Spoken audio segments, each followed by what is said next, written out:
नमस्कार मु रेखा आपन को स्वागत करुच्ची मोर आ गोटे वीडियो नहीं कि ना रेखा वीडियो सब बड़ मान मोर नमस्कार आपण मैंने केमती अच्छा आउ थे भी कहूँ आपण मान सपोर्ट पाई बहुत कम दिन रे मोर गोटे छोटिया गोलटे मु पूरा करी से पूरा पूरी आपण मान सपोर्ट भगवान आशीर्वाद। तो आज मु आपण सहित मोर निजर पर्सनाल कथा किछि कहिबी आउ आज मु आपण को मोर माने जो किछि एक्सपीरियंस मोर एते दिन बाहागर छोटिया एक्सपीरियंस मु आपण मान सहित शेयर करी ताकि एबे जो माने बाहा होचनी न्यू कपल से मान को काम रे आसीबो किबा जो माने 2-3 वर्ष बेसी किना जियो माने आउ जो माने जॉब करूचंती। तो आज डेट रे ना जेतोले गोटे बाहा हो जाउचंदी ना और बोथ दुई जण जॉब करूचंदी तो सेमान को भितरे केंती अंडरस्टैंडिंग रहिबा कथा देखंतु जिते आम बो घरका जिते बाहर से कहे से लाइफस्टाइल अलग थिला आम लाइफस्टाइल अलग अच्छी माने जेनरेशन वाइज आपण लाइफस्टाइल बदलुँ जोटा मो बो करूली से जिन मु करूनी जोटा मु करूँ मो पिला करनी ओबियसली जेनरेशन गैपटा हो जाए। तो आज टॉपिक हूँ आमे आम माने जो मैरिज लाइफ को ता सांगे जदि आम छुआ माने आम फैमिली को आमे केंती गोटे भल फैमिली करके गढ़ी पारिबा। आ फास्ट जिनस से बापा माँ उभय बोथ अंडरस्टैंडिंग ठीक हेबार बहुत दरकार। जदि कपल जदि ठीक अच्छे माने पिला निश्चय भल रहिबो आ घरे शांति रहिबो। तो जी भी धर बाहा होकिना आसुचंदी तो आपण मैंने निश्चय आपण मानकर हजबैंड इनकम जाणिकी आसुचंदी। तो जितेबाला भी गोटे झीटे जी गोटे बाहा से जानी था पर कौन करूचंती तो जे गोटे झील से ध्यान देवा कथा बाहा परी बहुत जन था जो मैंने जानी था से जॉइंट फैमिली रे रहिबे ना से माने इंडिविजुअल माने से बर मान पाखे से जो जॉब कर तो से अनुसार आप निजक निज एडजस्ट करूँ। आ गोटे जिन देखूँ सब यहीटा मन रखिए जमी आपण गोटे बापा माँ छाड़ी जाऊँच से आपण गोटे बापा माँ पाइबे। आउ जी भी सासु ससुर वयस्क लोक मान भी मोर यहाँ माने अनुरोध जे आपण भी सेटा भाविबे जे गोटे झील को लेकिन आसुचंदी। तो जदि अंडरस्टैंडिंग से गोटे घरे कहती गोटे लेडीज अंडरस्टैंडिंग जदि ठीक रहा जेंट्स मानकर अंडरस्टैंडिंग ठीक रही जमीती कि छोटिया छोटिया जिनस हेले भी जदि आपण झील को दौरान ताले आपण से बोहू को भी दिंतु। जमी मो सासू कथा मुझे मो सासू आमे दी बोहू आमर गोटे मोर देढ़ सासू अच्छा माने आमे गोटे नणंद मोर बड़ नणंद आमे दी बोहू किंतु मो सासू जहाँ भी करती आम 3 जन करती। आउ आज भी जो आप जो ड्रेसटा भी देखुं से भी मो माउस शाशुंकर संबलपुरी ये अच्छी तो मो सासू ए मत से पठेले तो मो झील से पढ़ुची तो मो सासू मत पठेले तो आज मो पिंधिकिना से भिडियो करुच्ची। तो मुझे भाविली यहाँ टॉपिकटा आपण मान सहित शेयर करने कथा एमती किसी जिनस एमती आपण मन में भावतुनि जे मुझे जदि किसी बोहू मन में किसी अच्छी ताले एटे शाशु को जनातु।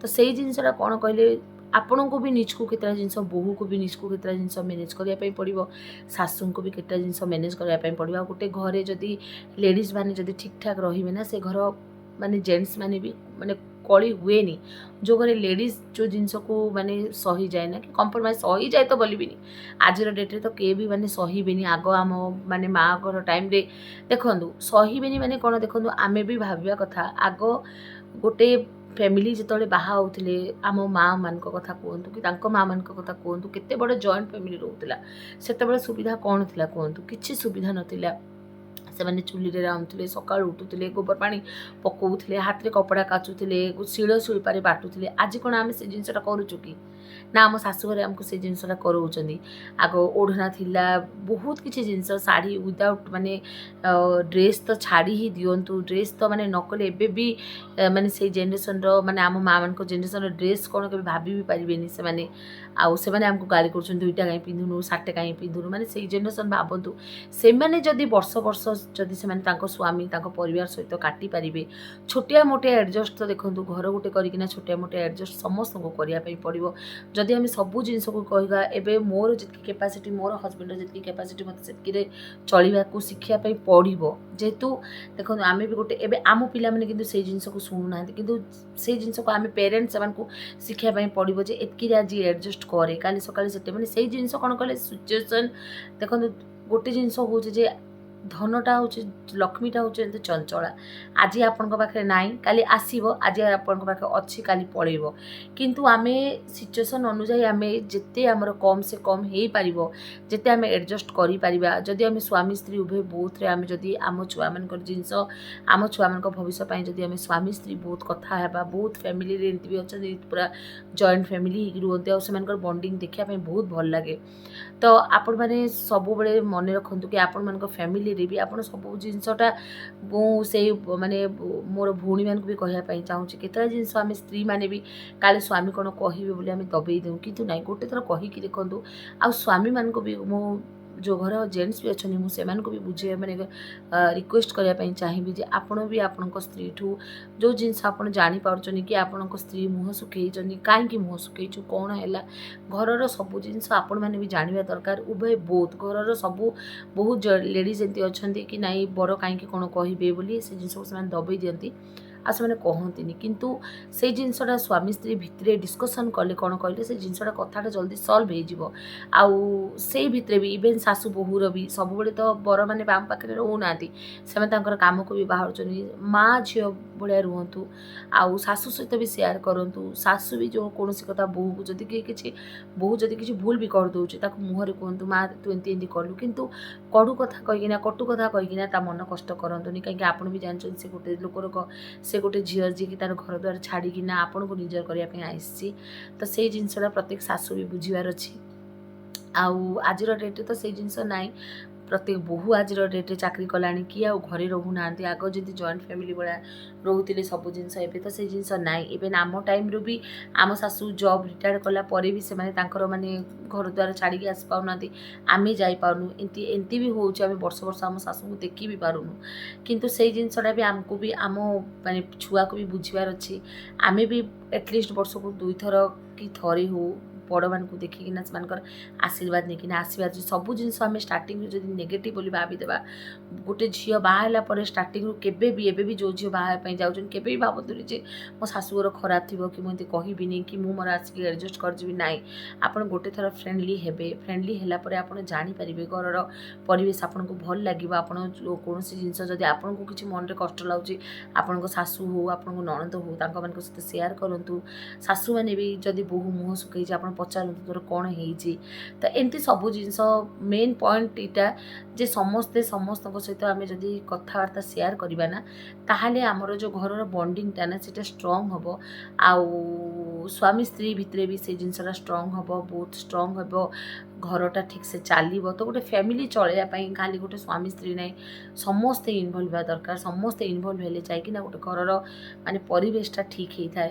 ତ ସେଇଥିପାଇଁ ଏମିତି କୌଣସି ଜିନିଷ ବି ଗୋଟେ ସ୍ତ୍ରୀ ବି ଯଦି ବି କିଛି କଷ୍ଟ ହେଉଛି ସ୍ୱାମୀକୁ କୁହନ୍ତୁ, ଯଦି ସ୍ୱାମୀ ଅବୁଝା ହେଉଛନ୍ତି ଶାଶୁକୁ କୁହନ୍ତୁ, ଶାଶୁ ଥ୍ରୁ ପୁଅ ନିଶ୍ଚୟ ବୁଝିବେ। ତ ସେଇ କେତେଟା ଜିନିଷ ଯେଉଁଟାକି ଆଜିର ଡେଟ୍ରେ ବହୁତ ମାନେ ଦେଖିବାକୁ ମିଳୁଛି, ବହୁତ ଘରେ ଅଶାନ୍ତି ହେଉଛି। ତ ମୁଁ ଭାବିଲି ଆଜି ଯେଉଁ ଜିନିଷଟା ଯେମିତି ମୋତେ ମୋ କଥା ମୁଁ କହୁଛି, ମୋତେ ମୁଁ ଏମିତି କୌଣସି ଜିନିଷ କଥା ମୁଁ ଲୁଚାଏନି, ସବୁ ଜିନିଷ ମୋ ହଜବେଣ୍ଡଙ୍କ ସହିତ ମୁଁ ସେୟାର କରେ, ମୋ ଶାଶୁଙ୍କ ସହିତ ବି ମୁଁ ସେୟାର କରେ। ଏମିତି ନାହିଁ ଯେ ସବୁଦିନ ହିଁ ଭଲ ଚାଲିଥିବ ବୋଲି, ଆମେ ଆଜି ଦିନେ ଭଲ ହେଲେ କାଲି ଦିନେ ଖରାପ, ଏମିତି କୌଣସି ଲୋକ ନାହିଁ ଯେ କି ସବୁଦିନ ତା ଲାଇଫ୍ ସୁଖରେ ଚାଲୁଛି। ଆଉ ସମୟ କଥା ଆଜି ଭଲ ଥିବ କାଲି ଖରାପ ଥିବ, କିନ୍ତୁ ସେ ଯେଉଁ ଦୁଃଖ ଟାଇମ୍ଟା ହଉ କି ଯେଉଁ ଟାଇମ୍ଟା ହଉ ଆପଣଙ୍କ ମନୋବଳ ବଢ଼ାଇବା ପାଇଁ ଆପଣଙ୍କ ପାଖରେ ଯଦି ମାଆ ଅଛନ୍ତି, ଯଦି ମାଆ ବି ନାହାନ୍ତି ଶାଶୁ ବି ଆପଣଙ୍କ ମାଆ ତୁଲ୍ୟ, ତ ଆପଣ ବି ତାଙ୍କୁ ବି କୁହନ୍ତୁ। ଆଉ ଯଦି ଆପଣ ଜଏଣ୍ଟ ଫ୍ୟାମିଲି ଅଛନ୍ତି ବୋହୂର ମନ କଷ୍ଟ ହୁଏ, ଶାଶୁକୁ ବି ସେଇ ଜିନିଷ ଝିଅ ବୋହୂଠୁ ଶୁଣି ନେବାଟା ବହୁତ ଭଲ। ତ ଏଇସବୁ ଛୋଟିଆ ମୋଟିଆ ଜିନିଷ ମୋ ମାନେ ଇଏରେ ଆସିଲା, ତ ମୁଁ ଭାବିଲି ଆପଣମାନଙ୍କ ସହିତ ସେୟାର କରିବି। ତ ମୋତେ ଏଇ ଜିନିଷଟା କାହିଁକି ମାନେ ମୁଁ ଆପଣମାନଙ୍କ ସହିତ ସେୟାର କରୁଛି, କାହିଁକି ପ୍ରତ୍ୟେକ ଘରେ ଦେଖନ୍ତୁ 5 ଘର ଭିତରୁ ଗୋଟେ ଘର ଏମିତି ଥାଉଛି ଯେଉଁଟାକି ଅଶାନ୍ତି ରହୁଛି। ଆଉ ସେଇସବୁ ଜିନିଷ ହୁଏତ ଏଇସବୁ ହିଁ ଘରେ ବୋଧେ ଛୋଟିଆ ମୋଟିଆ ଏମିତି କଳହ ହେଉଥିବ, ତା ପାଇଁ ବୋଲି ଘରଟା ଅଶାନ୍ତି ହେଉଛି। ଆଉ ସେଇ ଜିନିଷଟା ଆଜିକାଲି ପିଲାମାନଙ୍କ ଉପରେ ବହୁତ ଏଫେକ୍ଟ କରୁଛି।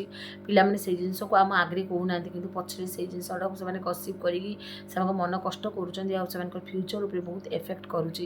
ତ ସେଇଥିପାଇଁ ମୁଁ ଆପଣମାନଙ୍କୁ ସମସ୍ତଙ୍କୁ ରିକ୍ୱେଷ୍ଟ କରିବି, ଯଦି ବି ଆପଣମାନଙ୍କର କିଛି ବି ଅସୁବିଧା ହେଉଛି ଆପଣ ମିଶିକିନା ସେଇ ଜିନିଷକୁ ସଲ୍ଭ କରନ୍ତୁ। ଆଉ ନିଜ ଛୁଆମାନଙ୍କ ଆଗରେ କେବେ ବି ଏମିତି ପ୍ରକାର ଏମିତି କୌଣସି ବି ଟେନସନ୍ କଥା ହେବେନି ଯେଉଁ ପର୍ଯ୍ୟନ୍ତ ସିଏ ମେଚୋର୍ଡ ହେଇନି। ଛୋଟ ଥିଲାବେଳକୁ ଏଇସବୁ ଚେଷ୍ଟା କରିବେ ତାଙ୍କ ଆଗରେ ଝଗଡ଼ା ଝାଟି ନ ଲାଗିବା ପାଇଁ।